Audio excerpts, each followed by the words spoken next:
Welcome to the Alcohol Minimalist podcast. I'm your host, Molly Watts. If you want to change your drinking habits and create a peaceful relationship with alcohol, you're in the right place.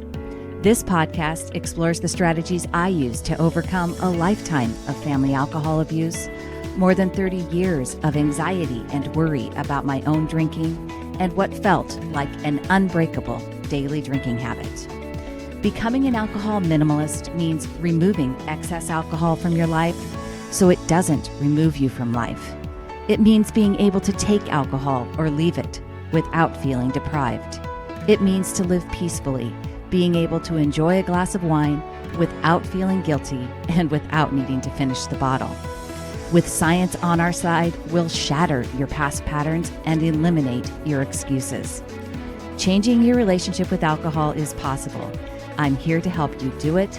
Let's start now. Well, hello and welcome or welcome back to the Alcohol Minimalist podcast with me, your host, Molly Watts, coming to you from very cold Oregon this morning. You know, it's been kind of a mixed bag. We got a lot of rain on Saturday, then Sunday was bright and very cold, but clear. And supposedly that's the way it's going to be here for the next few days. That's all right. That's like I said, I like cold and clear. It's just that cold and wet that I love to avoid. How are you doing? This episode is dropping on Wednesday, February 1st. And for those of us that have been practicing dryuary, I hope that you don't just grab a drink today because you quote unquote can. Or at least if you do, I hope you have a thought. I hope you take time to challenge that thinking and remind yourself that you could have on any day during January had a drink, and you can today or tomorrow or whenever you decide that you want to include alcohol in your life. If you're drinking today, make a plan for it. Make sure it's a drink that's worth it and not just because you can drink, right? I have a prize winner this week. Remember, if you want to be entered into a drawing for some alcohol minimalist swag, all you got to do is leave a review of the podcast or the book, wherever you're listening to podcast, wherever you've read the book, and I will find it and add it into our drawing. This week's winner is Pamela, and it's Pamela who left a review on Goodreads. And this is from November, and it says, through Molly's wonderful podcast and now this book, I am finally at peace with my relationship with alcohol. Like Molly, I grew up with an alcoholic mom. She could go from being loving to abusive, and as a child, I never understood why. She also came from an alcoholic mom, and I have a sister that is an alcoholic. I thought if I drank that it would be that would be my destination. Fortunately, it has not been, and now after reading this book, I am totally at peace with my relationship with alcohol. I have learned that having one drink does not necessarily lead to more. I am totally happy enjoying a drink now and then with my family and friends. A lot of Molly's suggestions in this book have helped me with some of my other habits, and I love the way she explains things in a way that you can easily relate to and understand. Thank you so very much, Pamela. I certainly appreciate that review. And if you just email me, molly@mollywatts.com, and let me know it is you, I will send you out some alcohol minimalist swag. That includes a 5 for Life planner. Before we get further into this week's episode, I want to talk with you briefly about step 1. Now, if you're already a student or you're just not interested in learning more, then hit that little fast forward 30 seconds on your podcast player. All right. But for the rest of you, step 1 is open again right now for a February 10th start. And if you're not familiar with it, step 1 is my online course / hybrid coaching program designed for self-changers who want to learn a sustainable and repeatable framework for changing their drinking habits and ultimately to create a peaceful relationship with alcohol. It's very unique because you get both a 6-week online course curriculum as well as a one-on-one coaching session with me, and you get lifetime access to everything, including monthly group coaching calls. So I'm adding things to the curriculum because, as I say all the time, what I teach is a meta skill. one that you'll be using and mastering for years to come. So, step one is going to just keep getting bigger and better, but you only pay once to have lifetime access. I'm getting ready to make some bigger changes in 2023, and that means that getting in now locks in the $249 price with the one-on-one coaching included. Step one is the only step that you need to change your drinking habits. So go to www.mollywatts.com/step1, STEPONE, to get registered for that February 10th start. And you'll be invited to February's group coaching call, which happens on Saturday, February 4th. And also, Sunnyside has extended their offer to Step 1 students for a free 90-day trial. This is an exclusive offer only for Step 1 students, and Sunnyside is a great tool that supports everything that you're going to learn inside. Registration for Step 1 is limited due to my availability for one-on-one coaching, so don't wait. If you have any questions, you can always email me, molly@mollywatts.com. That's Molly with a Y and Watts with an S, and I'm happy to help. All right, here we go. On to this week's episode. I wanted to talk about this subject this week, coming out of Dryuary, because it's my sincere hope that you will use your experience in Dryuary to build a practice of adding alcohol-free days into your week. I want to share with you why I think reducing your alcohol use on a global basis over the course of weeks, months, and the year is such an important part of being an alcohol minimalist. This was my third Dryuary, and as I've shared here on the podcast and other places, I've kind of sailed through Dryuary without any strong urges. I've even traveled.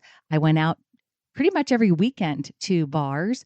I've watched playoff football games, and I've had a couple of girls' nights out too. And I've enjoyed all of it, sans alcohol. I know that I don't need to drink to have fun, to socialize, or to go on vacation. And during Dryuary, I've also been doing some group coaching calls with the Extra Dry group. Hello, Extra Dry members from Moderation Management. And I've been providing written lessons to all of Moderation Management's Dryuary participants, which has been really great too. But it wasn't that long ago that doing Dryuary felt very different to me. And I want to acknowledge that. Just 4 years ago, having even one alcohol-free day per week was something that I couldn't imagine and certainly didn't feel achievable.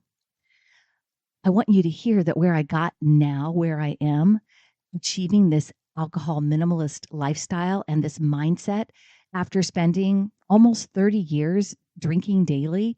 And despite my alcoholic genes, quote unquote, that I was sure caused me to desire alcohol more. By the way, for those of you that don't know, my mother died as a result of an alcoholic binge at the age of 81 and had severe alcohol use disorder for the majority of my life. So that's what I talk about when I'm saying, quote unquote, my alcoholic genes. But I got to the point where I'm sailing through Dryuary because I committed to keep going. And I learned a tool, I call it the behavior map result cycle, that helped me rewire my brain so that sustainable change was not only possible, but that change and being an alcohol minimalist was what I truly desired. Now, admittedly, I'm a different person now because I wanted to use my experience. I wanted to get more education and get trained to be able to help other people. So I invested time and energy into becoming a certified coach, into writing a book, into hosting a podcast. But none of that matters when it comes to my alcohol minimalist life. None of that makes me more capable than you at creating sustainable change. So what does matter? Well, alcohol-free days matter. Building the practice of including them in my life really underscores my alcohol minimalist approach to alcohol. And that includes doing Dryuary each year. It includes, for me, incorporating multiple alcohol-free days into each week, and for me, observing one alcohol-free weekend per month. Now, I grabbed some characteristics from various websites on minimalism, and I want you to think of these in terms of applying them to how you can reduce alcohol in your life and how you can include it in your life. A minimalist lifestyle involves a reduction or simplification that frees one to lead an existence that is more intentional, purposeful, and spiritual. I grabbed these from all different places about minimalism, so don't ask me. I don't remember. I was just looking for it, and it wasn't, it wasn't about alcohol. It was just about the minimalist approach to life, right? Quote, minimalists make a conscious choice to consume less, which generally leads to a simpler and more fulfilling life. Unquote. Quote, a minimalist is resourceful and knows how to make the most of what they have. Unquote. Quote, minimalists live for experiences, not things. Unquote. And quote, minimalists have learned the power of saying no. No to things that they don't need, want, or enjoy. No to experiences that don't align with their values. No to things that would distract them from what's important. Unquote. So, my minimalist approach to alcohol, yes, it involves a reduction in the amount of alcohol I consume. It means that I make a conscious choice to consume less. And it means I have learned the power of saying no. And by incorporating alcohol-free days into my weeks, it means I'm not saying yes to daily drinking, which does not align with my long-term goals or my alcohol minimalist values. And this is where the building of a practice of alcohol-free days really shows. And the thing about dryuary, what I've read about the whole, taking this whole 31-day break from alcohol, and people want to know, is it going to heal my liver? Is it all of that, blah, et cetera? Is it going to improve my sleep in that time frame? Is it going to help, et cetera? All the things that we know that are benefits of alcohol-free days. What doing a 31-day break really gets you is that you get more alcohol-free days in your life, and that over a global time. And it helps you build a practice of incorporating alcohol-free days. Just a quick break to talk with you about Sunnyside. You hear me talk about it on the podcast, and truthfully, I have so many students and group members that share with me how Sunnyside is their preferred tool. It helps them build their healthier drinking habits and really create that peaceful relationship with alcohol. It's a tool that I feel very confident in recommending. And the Sunnyside team has recently, in September, launched a new iOS app. And that iOS app is going to just enhance the existing text message experience. It makes it easier to build healthier drinking habits for anyone looking to cut back or simply drink more mindfully. The new Sunnyside community is also available only in the new iOS app, and it gives you access to an engaged community of like-minded people who are also on a journey to cut back on drinking and build healthier drinking habits. It's a safe, private space, and you'll get access to inspiration and advice from Sunnyside members as well as coaches. I encourage you to go check out Sunnyside. Go to www.sunnyside.co/Molly to get started on a free 15-day trial. That's www.sunnyside.co/Molly. The thing with alcohol is there is real benefit from those alcohol-free days, right? My sleep is better, skin looks better, my immune system is better. I think my brain is better. And even for someone who sticks to low risk limits like I do, I notice and appreciate how I feel on and after alcohol-free days, which reinforces their importance in my alcohol minimalist life. Now, you've heard me talk about low risk limits here on the podcast, and there is always a link in the show notes. Just to clarify, though, the low risk limits that I share are from the US, and they are based on avoiding alcohol use disorder. That's really what they are about. When you stick to the low risk limits, you have a less than 2% chance of developing alcohol use disorder.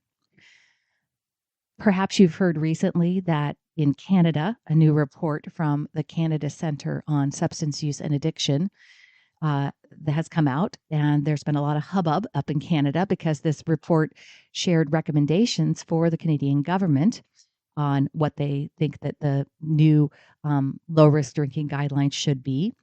Here's the conundrum in Canada. It's the provincial governments that actually set laws and regulations around alcohol.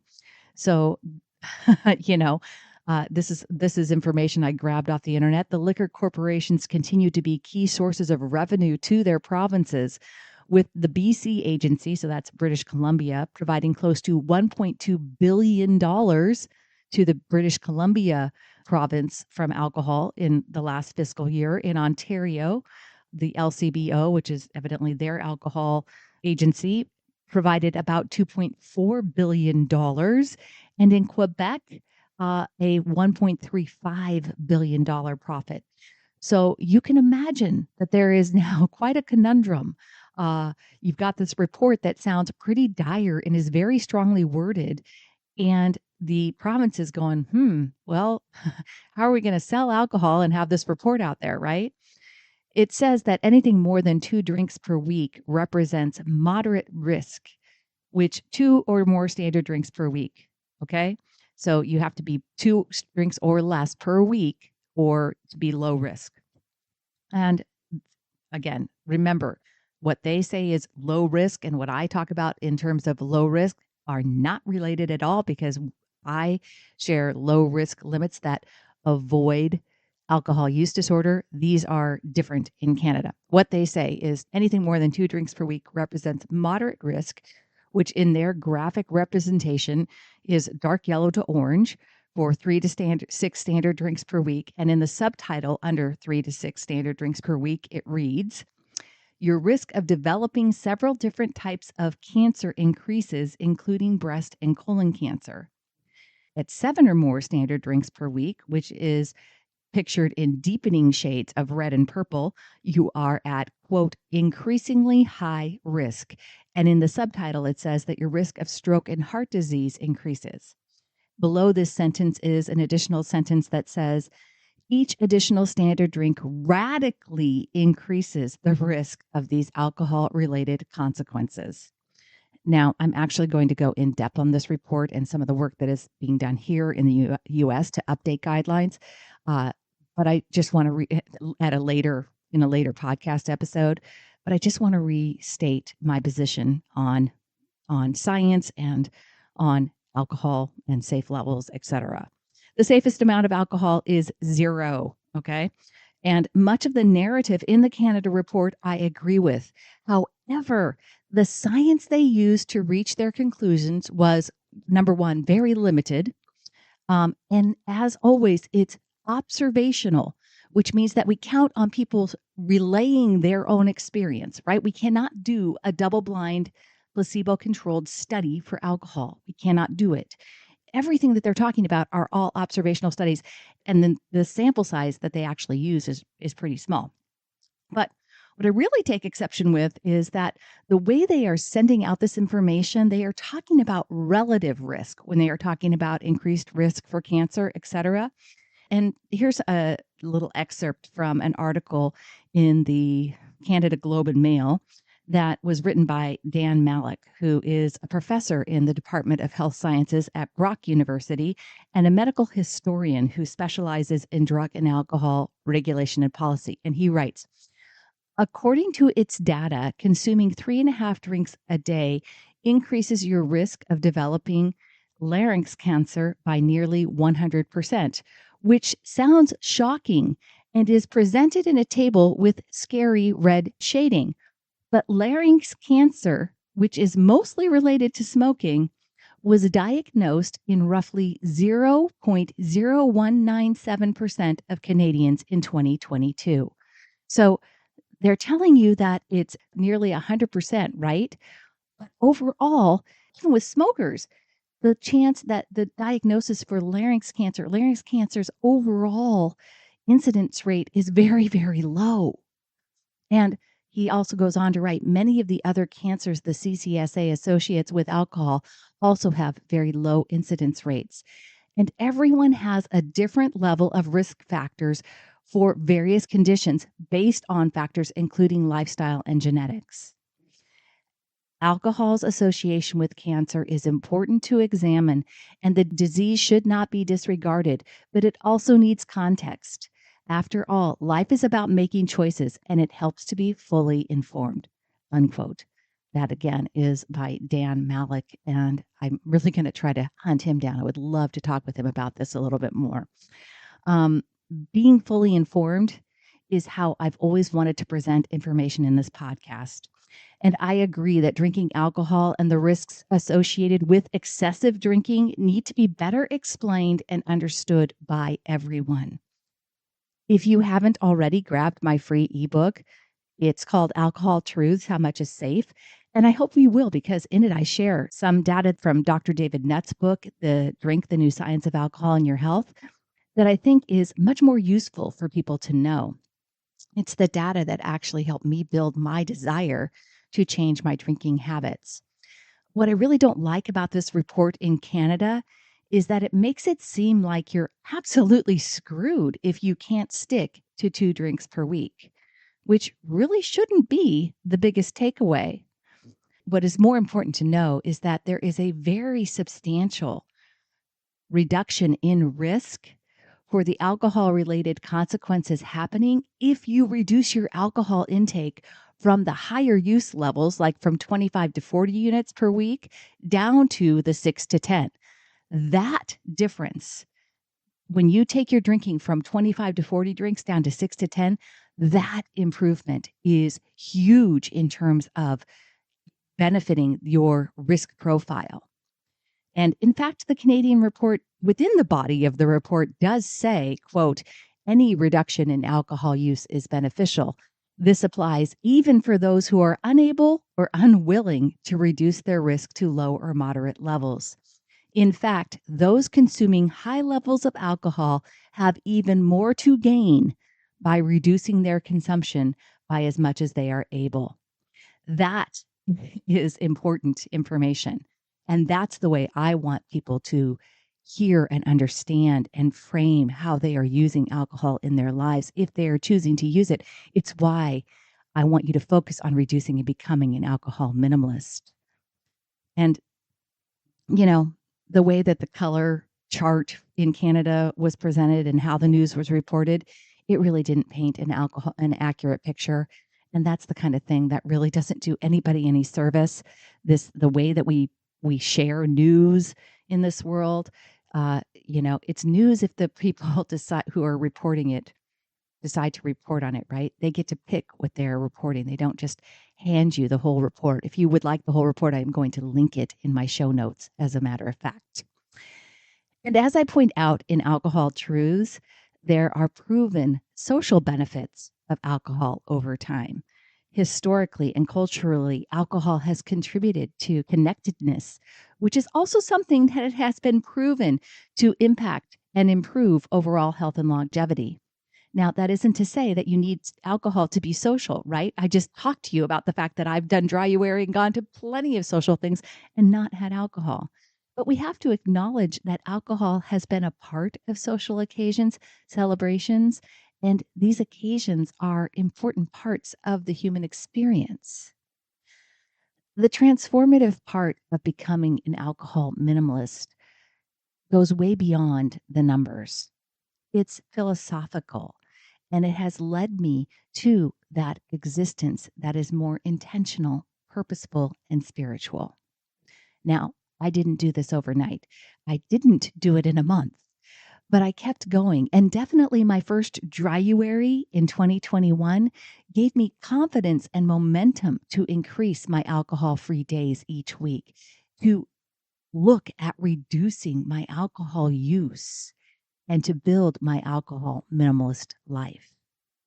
If you've been drinking at those higher levels, then meet yourself where you are at. Start small, make a plan ahead of time, and aim to reduce on one day this week. Next week, maybe reduce by one more. keep going. And when you've successfully made and kept your plans, try adding in an alcohol-free day. Now, if you need some extra support, I would love to have you in step 1.